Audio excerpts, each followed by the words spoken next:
as well. And Montezuma's Well, if you guys get a chance to go and check it out, is a really neat Native American ruin site, a Sinagua ruin site. But what they believe is that a spirit that they refer to as the Great Toad was over one day strolling around, and he saw down in Montezuma's Well, it was a portal into the previous world, and he saw this beautiful Indian maiden that was down there, and he fell in love with her, and he was just watching her for days and days, and finally he decided that he was going to take a chance, and he dropped a vine down for her just so that she could climb out into this world. And when she did, it broke the seal between the two worlds, and this world started flooding. And so he was worried that he was going to lose this woman that he'd fallen in love with. So he gave her a special talisman. It was the white talisman, and it was what had protected him in this world. So when he gave it to her, he ended up perishing in this great flood. But he told her that the talisman would provide her with everything that she needed, medicines, foods, anything. And he put a woodpecker in there with her and told her that the woodpecker would know when it was safe to get her out of this pine log. And so she was sealed in this pine log and floated around for days and days and days, and finally landed on top of the big peak that's in the background to Sedona. And when she landed up there, she came out of this log, and then these deities came down to her and told her she went to this place of the red house where the ancients had once lived, that she would find safety back there. And so she went back into Boynton Canyon, and when she went back to Boynton Canyon, she was back there, didn't have to worry about anything. And then she started to get bored, and so she started taking walks.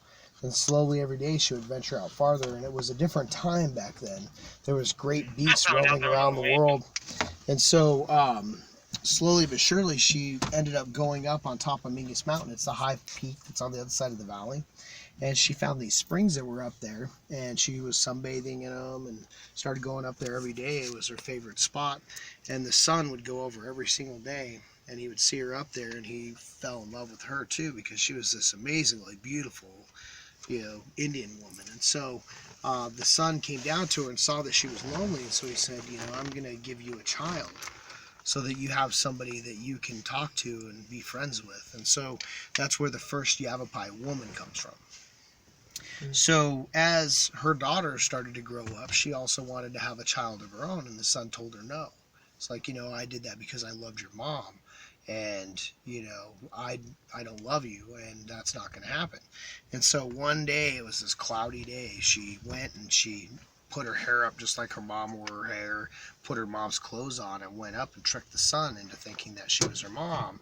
And that's where the first male Yavapai comes from. But the son, when he found out what had happened, was so infuriated that he cursed the Yavapai people. And he told them that they would always find strife in this world and unhappiness. And so for thousands of years, the Yavapai people just were always miserable and always bickering, And then one day, there was an old man and an old woman, and they were sitting up on top of Cathedral Rock up here. And they were bickering like their people had done for thousands of years. Their teepee's bigger than our teepee. Oh, their horse is a year newer. Anyways, there's this spirit entity that a lot of American peoples believe in, South America, North America. It's pronounced different ways. Huaxacotle is the one that I've heard. It's the great feathered serpent. Or Quetzalcoatl. Or Quetzalcoatl, Yep. Okay. So anyways, Cool. he came out of the world. He was so infuriated by all this.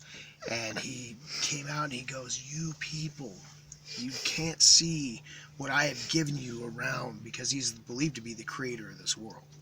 And so he told the man, he said, look up into the beautiful canyons that I've made for you, all the fruit trees and all the walnuts and the streams running out. You don't need anything in this world. I've given you all this beauty, and it's for you.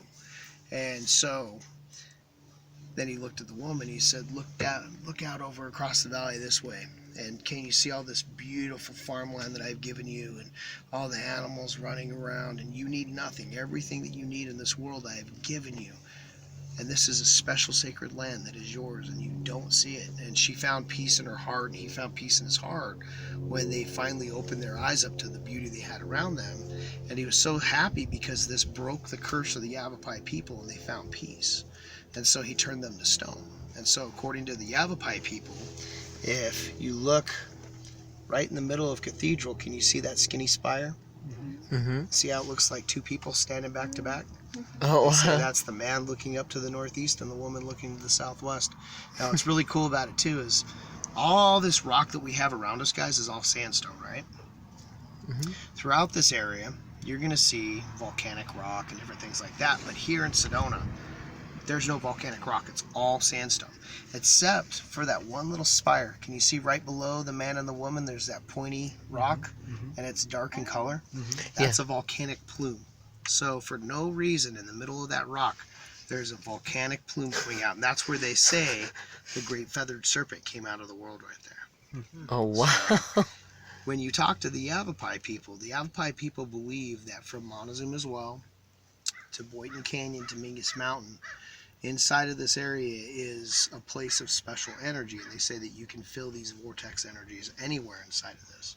So when it comes to my opinion on the possibilities of what a vortex is, that's what I tend to lean towards. I don't really go towards the Page Bryant, these little specific spots or these vortexes. I believe that anywhere in this area, if you relax and you open your mind and your heart, that you allow for these energies to flow into you.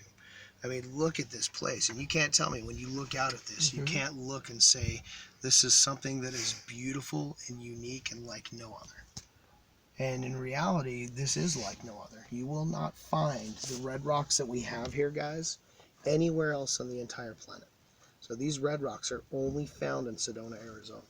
When you go to the Grand Canyon, this period of time is not recorded there. It is only found in Sedona.